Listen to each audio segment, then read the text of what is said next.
ॐ गुरुवे नमः। ॐ गुरुवे नमः। ॐ गुरुवे नमः। ये पहला सूत्र कहता है, हे पुत्र, तू बहुत काल से देह अभिमान के पाश में बंधा हुआ उस पाश को ही अपना अस्तित्व मानने लगा है। मैं देह हूँ, मैं देह हूँ, मैं देह हूँ, ऐसा जन्मों जन्मों तक दोहराने के कारण हम देह हो गए हैं। देह हम है नहीं, यह हमारा अभ्यास है। यह अष्टावक्र कह रहे हैं, हम देह नहीं हैं। हमने माना तो हम देह हो गए हैं। हमने जो मान लिया हम वही हो गए हैं। संसार हमारी मान्यता है और मान्यता छोड़ दी तो हम तत्क्षण रूपांतरित हो सकते हैं।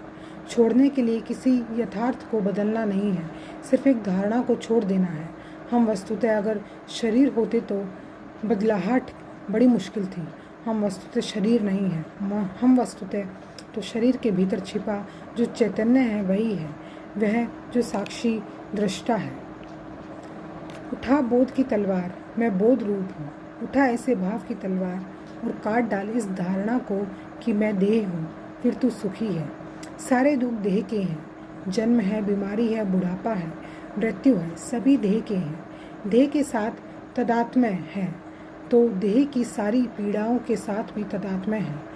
जब देह जरा जीर्ण होती है तो हम सोचते हैं मैं जरा जीर्ण हो गया।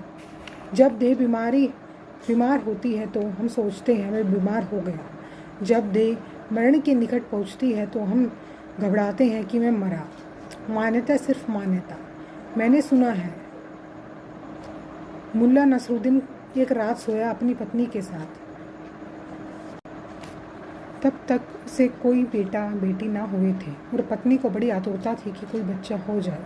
सोने ही जा रहे थे कि पत्नी ने कहा कि सुनो तो, अगर हमारे घर बेटा हो जाए तो सुलाएंगे कहाँ, क्योंकि एक ही बिस्तर है। तो मुल्ला थोड़ा किनारे सरक गया। उसने कहा कि हम बीच में सुला लेंगे। और पत्नी ने कहा कि अगर दूसरा और हो जाए तो मुल्ला थोड़ा और सरक गया। उसने कहा कि उसको भी यहीं सुला लेंगे। कंजूस आदमी। पत्नी ने कहा अगर तीसरा हो जाए तो मुल्ला और सरकार और कहने ही जा रहा था कि यहाँ सुला लेंगे कि धड़ाम से नीचे गिरा। उसकी टांग टूट गई। पड़ोस के लोग इकट्ठे हो गए। शोरगुल सुनकर वह चिल्लाया, रोने लगा। पड़ोस के लोगों ने पूछा क्या हुआ। उसने कहा जो बेटा अभी हुआ ही नहीं उसने टांग तोड़ दी। और जब मिथ्या बेटा इतना नुकसान कर सकता है तो सच्चे बेटे का क्या कहना। क्षमा मांगता हूँ, बेटा चाहिए ही नहीं, इतना अनुभव बहुत है। जय श्री राम, जय हनुमान।